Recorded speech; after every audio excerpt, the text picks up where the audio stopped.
presentación. Ella igualmente, por compromisos previos, nos había mandado la grabación. Si alguien tiene alguna pregunta, por favor nos la hace llegar y se la hacemos llegar a la doctora Villa para su respuesta.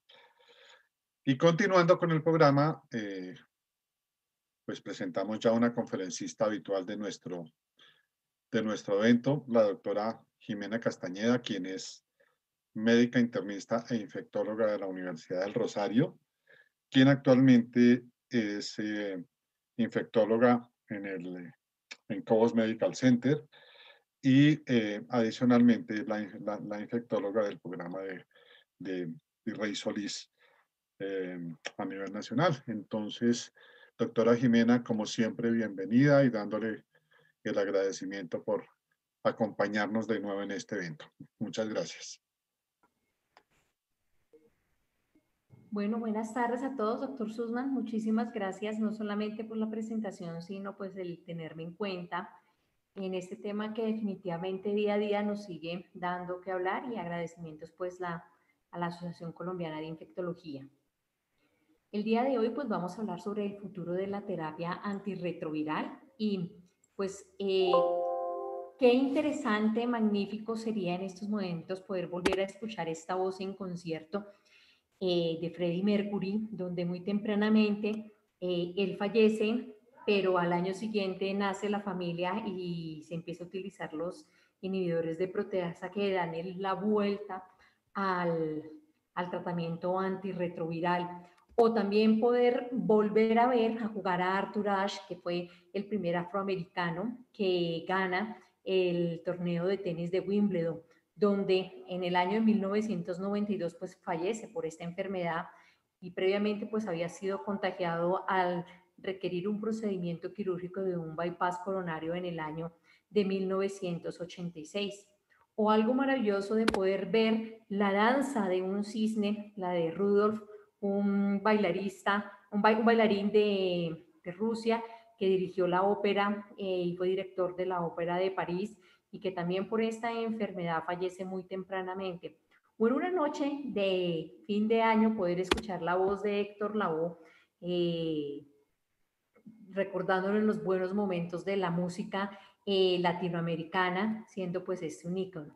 Y todas estas personas posiblemente si se hubieran encontrado en esta época, su evolución y su final hubiera sido otro, cambiando su propia historia de una enfermedad que para la época de ellos era aguda y mortal, y que en la actualidad se considera una enfermedad más bien crónica, y que esto ha sido debido pues a los tratamientos antirretrovirales que hemos venido teniendo a través de los últimos casi 40 años.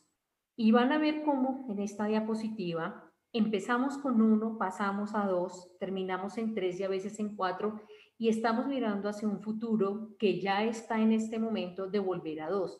Empezamos con monoterapias, la sidobudina, donde muy rápidamente se generaron resistencias, y la respuesta esperada para controlar la patología del VIH pues no era favorable. Posteriormente vienen las biterapias, y hacia los años 90, con el advenimiento de los inhibidores de la proteasa, empezamos a hablar de la triple terapia y entramos a lo que es la era del tratamiento antirretroviral de la alta eficacia, y que actualmente ya vamos en la era de lo que hablamos de la targa tardía, donde vemos que estas personas están controladas, son indetectables, son intransmisibles, pero los efectos secundarios de la polifarmacia, de las interacciones que puedan tener los medicamentos, del mismo envejecimiento y la adherencia que deben tener a través del tiempo, comienzan a retumbar en las mentes de todas las personas que trabajamos en esto, en la parte científica, y comenzamos a pensar, ¿y qué pasaría si 3 es mejor que 2, o 2 es mejor que 3? Y nos retrocedemos unos años atrás, teniendo en cuenta que tenemos fármacos más seguros, menos tóxicos y con mayor barrera genética, y estamos entrando en el momento de poder ofertar en algunas indicaciones una biterapia, o también el uso de los medicamentos inyectables como tal. Y esto es importante, ¿por qué? Porque existe la curiosidad médica y científica, primero de hacer mucho y lograr controlar, pero luego de controlar, ¿cómo yo logro utilizar menos fármacos buscando una menor toxicidad y mayor seguridad a nuestros pacientes. Asociado a esto, que los medicamentos sean más tolerables y que permitan que continúen con su vida lo más similar previo al diagnóstico de la enfermedad y manteniendo siempre unas altas barreras genéticas, evitando así que haya una mutación en este virus. ¿Y qué encontramos? Que comenzamos a preguntarnos, 4 es mejor que 7, y sale un estudio, que es un estudio ensayo clínico en fase 3, que involucra y quiere evaluar si hay una inferioridad en el tratamiento al darlo 4 días consecutivos a la semana versus el standard of care, que son los 7 días de las semanas. Los criterios de inclusión para este estudio de los pacientes fueron pacientes que tuvieran un control virológico en el último año de estar tomando tratamiento antirretroviral y que tuvieran ausencia de resistencias. Dividieron a los pacientes en 2 grandes brazos. Un brazo iba a tomar de manera consecutiva 4 veces por semana los medicamentos y lo iban a comparar con un grupo de pacientes que iba a seguir tomando la terapia antirretroviral todos los días a la misma hora y de manera puntual. Fueron un grupo pequeño de pacientes y que se encontró. En el grupo que estaba en el brazo de tomar 4 veces al día, 3 pacientes fallaron. Era el 50% de los pacientes presentaron un fallo virológico y que al momento de analizar las mutaciones encontraron que se presentaban en los medicamentos del tenofovir, de la lamivudina, de la rilpivirina y del raltegravir.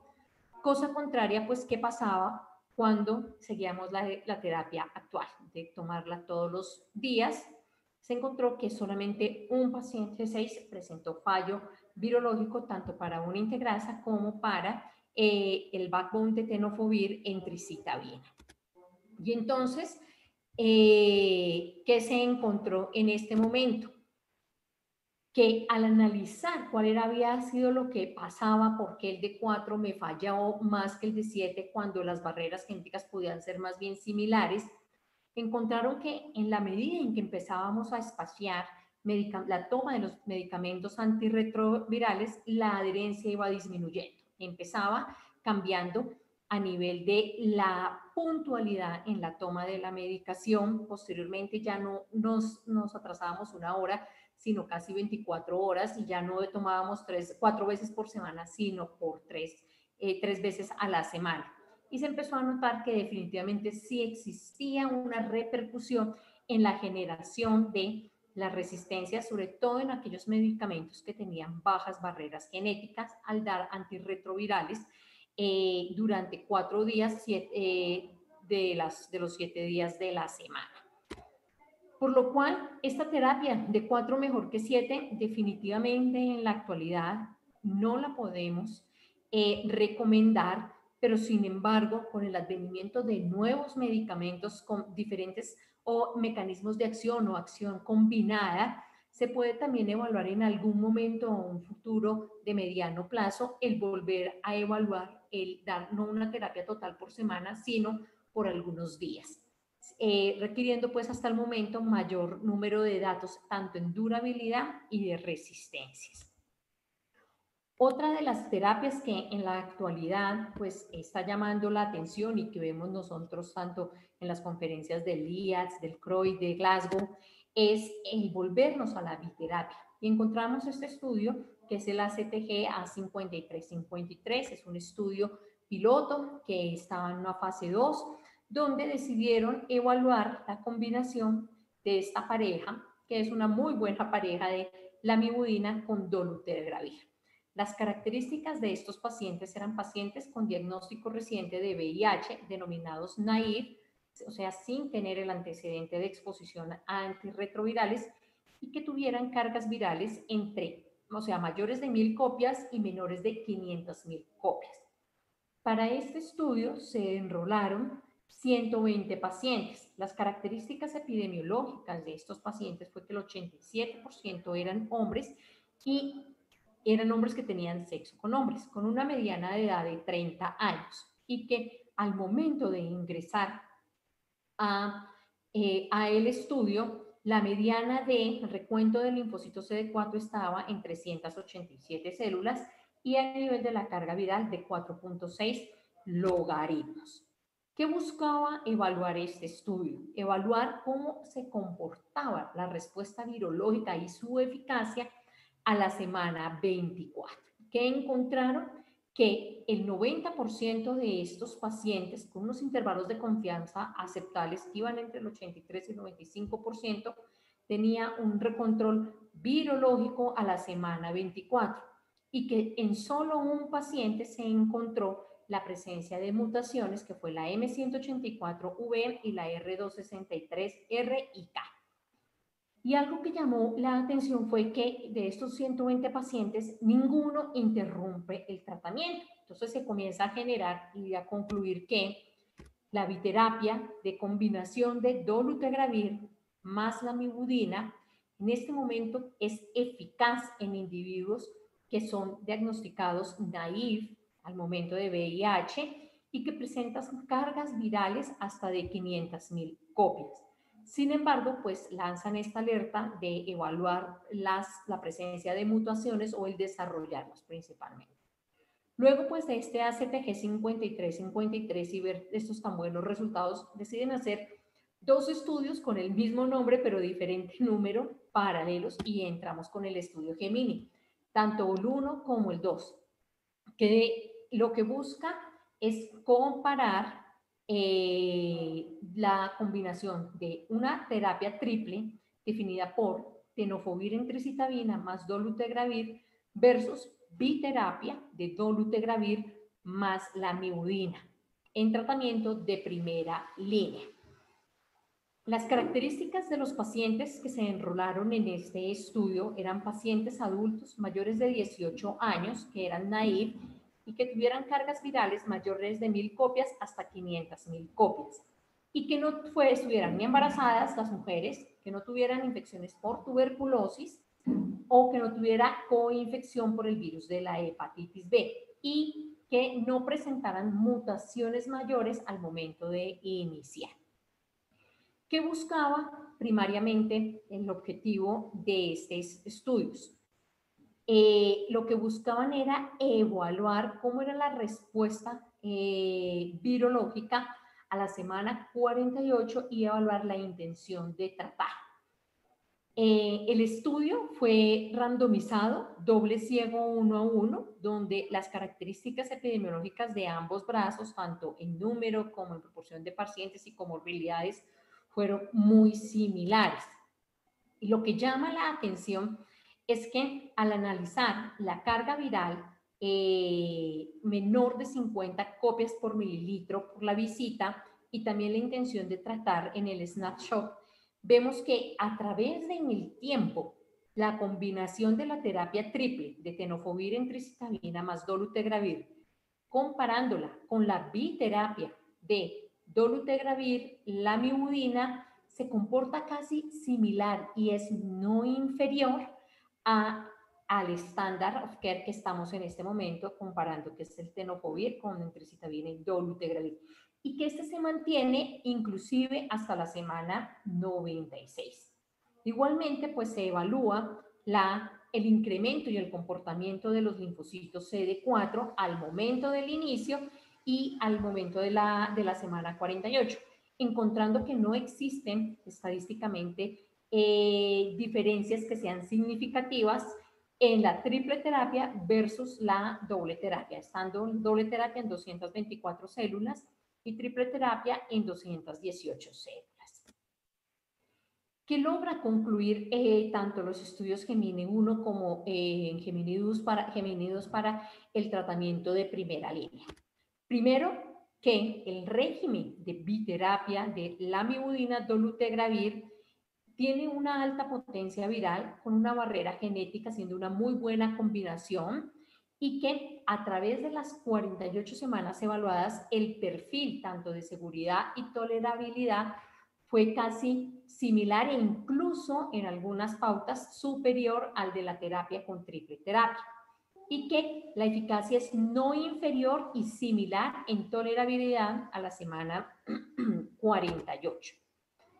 Y que esta eficacia no disminuye con el tiempo, sino que al contrario se mantiene hacia la semana 96. Se encuentra también que hay bajas tasas de fallo virológico en la semana 96 y que la presencia de eventos adversos son mucho menores que los que se presentan con triple terapia. Y un análisis aparte que se hace es que comienzan a ver a través del tiempo la exposición como otras partes del organismo, la parte renal y la parte ósea, presenta alteraciones. ¿Y qué muestra este estudio? Que aunque no era pues la finalidad como tal, es que hay una disminución a nivel del deterioro renal y óseo, siendo favorable para la rama de el dolutegravir con la mimudina.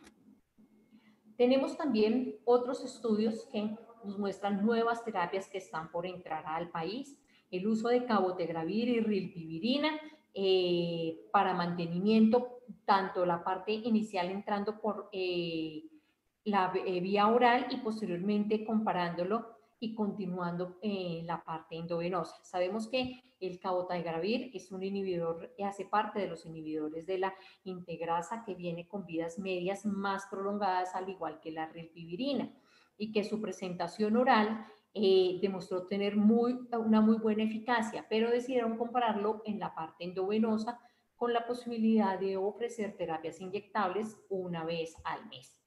Este pues es un estudio donde previamente los pacientes venían controlados en los esquemas, bien sean basados por inhibidores de proteasa, los no nucleócidos o nucleócidos o los de integrasa, que no hubieran interrumpido su tratamiento antirretroviral en los últimos 6 meses y que tuvieran cargas virales indetectables. Randomizaron a los pacientes uno a uno y compararon el seguir el tratamiento antirretroviral diario de manera oral, donde se involucraron 308 pacientes, u el otro de iniciar un cabotegravir y rilpivirina inicialmente oral y después de la semana 4 pasarlo a la parte endovenosa, que es la parte de long therapy de cabotegravir y rilpivirina, colocándola de manera intramuscular a las 4 semanas, teniendo en cuenta pues una dosis de carga de 600 miligramos tanto para cabotegravir y de 900 miligramos para rilpivirina. ¿Qué buscaba evaluar este estudio? El objetivo primario era evaluar cómo se comportaba la carga viral a la semana 48 con el uso intramuscular o de inyectado de cabotegravir y rilpivirina mensual, y que este no fuera superior a los intervalos de confianza utilizados para el análisis comparándole con la terapia oral. Y a la vez poder evaluar no solamente la seguridad, sino la presencia de resistencias y la preferencia de los pacientes de colocar la medicación mensual y de su adherencia al tratamiento antirretroviral. Los resultados del snapshot a la semana 48 hablan muy bien de la combinación de cabotegravir, rilpivirina, bien sea la parte que va en terapia oral, al compararla con la terapia inyectada, con un éxito virológico de la parte del medicamento inyectado del 92% y de la continuación del tratamiento antirretroviral en un 95%, siendo estos pues no, sin ninguna diferencia estadísticamente significativa. Y al evaluar el endpoint primario de mantener pues unas cargas virales controladas o que no estuviesen por encima de 50 copias, vemos cómo se comporta casi similar tanto para la parte inyectable como para el tratamiento antirretroviral. ¿Qué se logra concluir pues, en este estudio Atlas? Que el cabotegravir inyectado intramuscularmente más la rilpivirina cada 4 semanas es no inferior al tratamiento oral diario.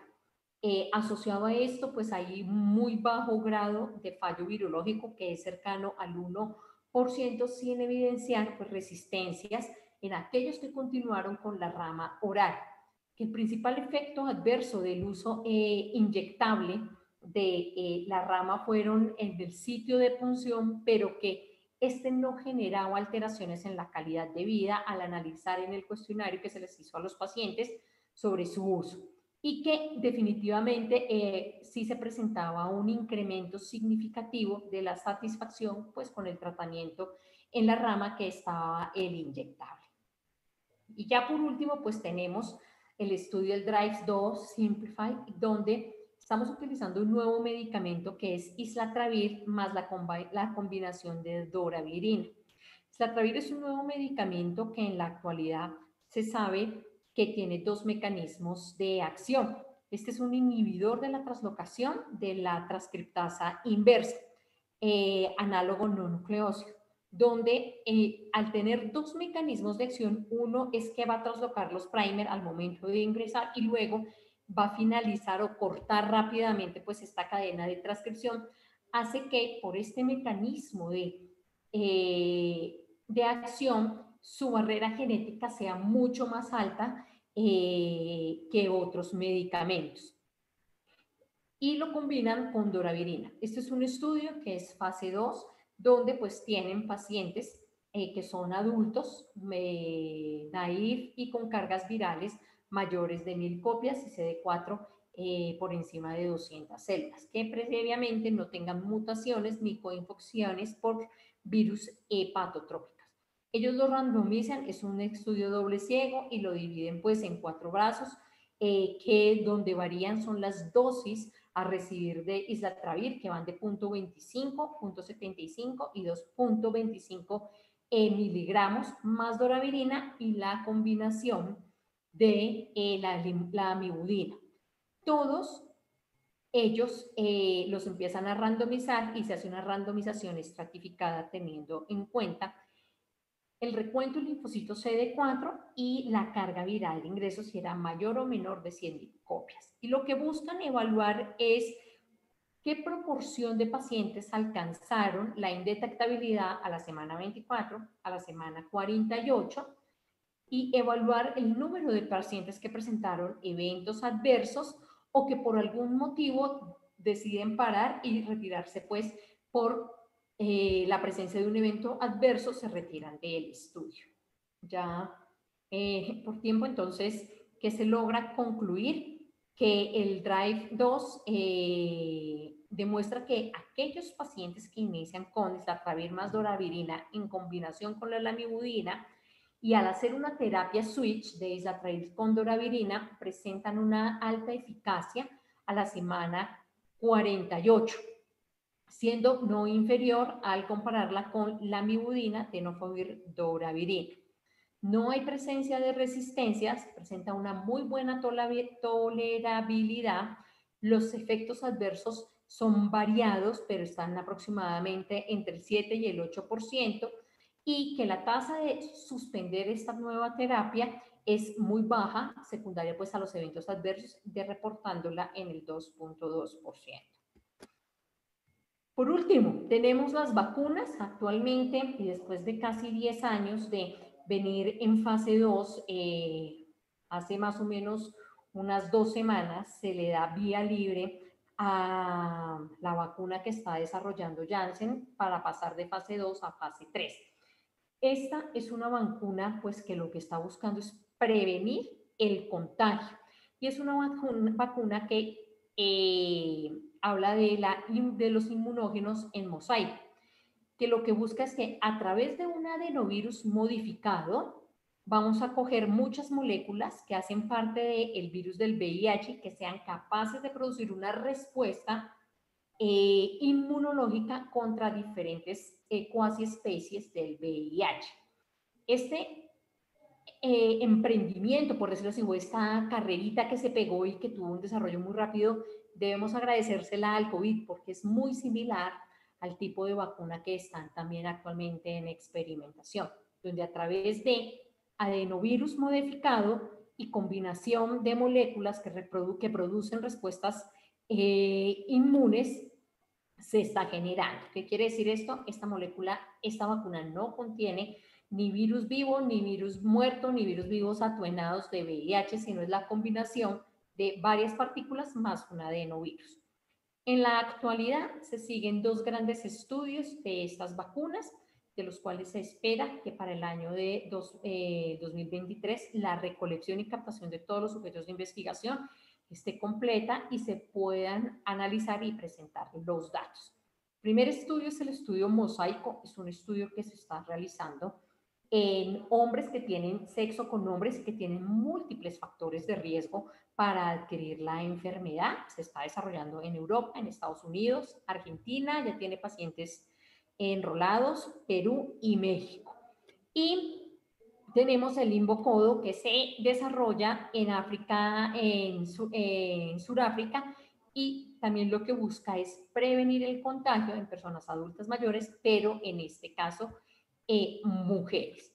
Así que, aunque este año ha sido terrible para todos nosotros y para todo el planeta, hay un impulso en la parte de desarrollos y la posibilidad de, pasados casi 10 años, de entrar en una fase 3, donde si los resultados son como se esperan de prometedores, con una respuesta con la segunda dosis de la vacuna esperada por encima del 90%, pues muy posiblemente antes de terminar esta década del 2020 podamos tener una vacuna que prevenga para el contagio.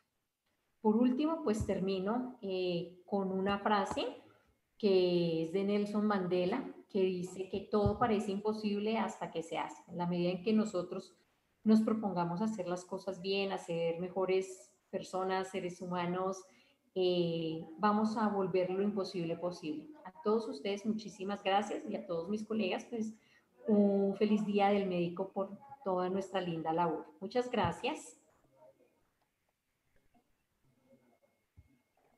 Gracias, doctora Jimena.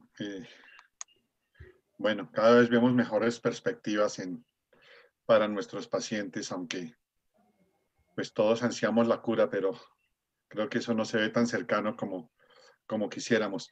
Yo quisiera hacerte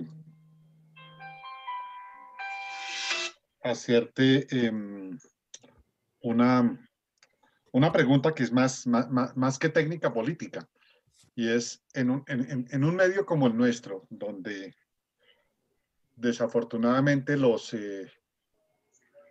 la constancia en la entrega de medicamentos antirretrovirales para algunos programas no es la que uno quisiera, y no existe el 4x7, sino el 9x2, es decir, 9 meses de terapia y 3 de no terapia.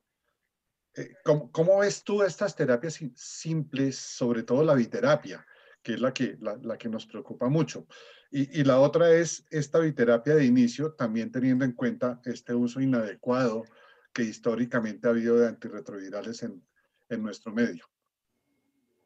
Doctor, pues varias cosas. Yo creo que nosotros debemos situarnos en la realidad actual. Sabemos que la mayoría de los programas van por un paquete que muchas veces sobrepasan los costos cuando utilizamos nuevas tecnologías o ingresamos. Sin embargo, yo creo que debemos ofertarlo, pero saber a quién le vamos a ofertar esta terapia, esta biterapia. No es algo que a todo el mundo y que se convierta en la primera elección, porque si no, muy rápidamente vamos a dañar la familia de las integrasas y dañar un futuro prometedor con menores toxicidades a los pacientes. Entonces sí se debe saber escoger a qué paciente y utilizarlo con esas indicaciones. Las terapias inyectables parecen una muy buena opción, sobre todo para aquellos pacientes que por alguna condición viven lejos de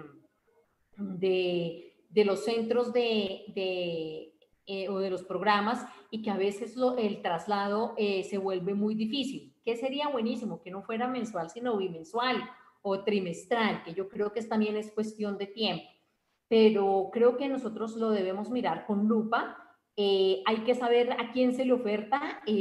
Nosotros tenemos pluriculturalidad aquí, donde vemos la persona muy juiciosa, muy estricta y que se toma juiciosa su medicación. Pero también vemos la persona que, como me llegó en estos días, es que yo todavía me tomo el medicamento, pero sigo ingiriendo drogas y entonces obvio y hago monoterapia. Entonces hay que saber a qué, que sería algo muy bueno en trabajar, a quién se le puede ofrecer, como generar un perfil de manejo y de seguimiento pues para no dañar tan rápidamente las familias. Bueno, no sé si haya preguntas del auditorio. Valeria, ¿tenemos preguntas para la doctora Jimena? Creo que no, Jimena, pues te agradecemos mucho, como siempre, tu bondad de compartir un espacio, de compartir conocimiento y para ti también un feliz día del médico y muchísimas gracias. Y gracias por ponerte la camiseta. Claro que sí, aquí estamos siempre con la camiseta, pues tratando de ser mejores y aprender día a día. Muchas gracias, Jimena. Claro que sí, una feliz tarde. Adiós. Sí, y paso a presentar a nuestro siguiente conferencista, que es Jorge Cerón. Jorge es el director ejecutivo de la Fundación Planeta Amor, con quien cada 2 años hacemos este evento en conjunto. La Fundación Planeta Amor es una fundación dedicada a la ayuda y al manejo de los niños viviendo con VIH, producto de transmisión vertical y tangencialmente a las madres y viéndolo de una forma integral. Jorge hoy nos quiere compartir un tema que creo que para todos es importante son los derechos del niño y de las madres viviendo con VIH. Jorge, muchas gracias. Gracias por todos estos años de estar al frente de la Fundación con su excelente labor y sobre todo por acompañarnos en estos eventos de la sociedad. Bienvenido.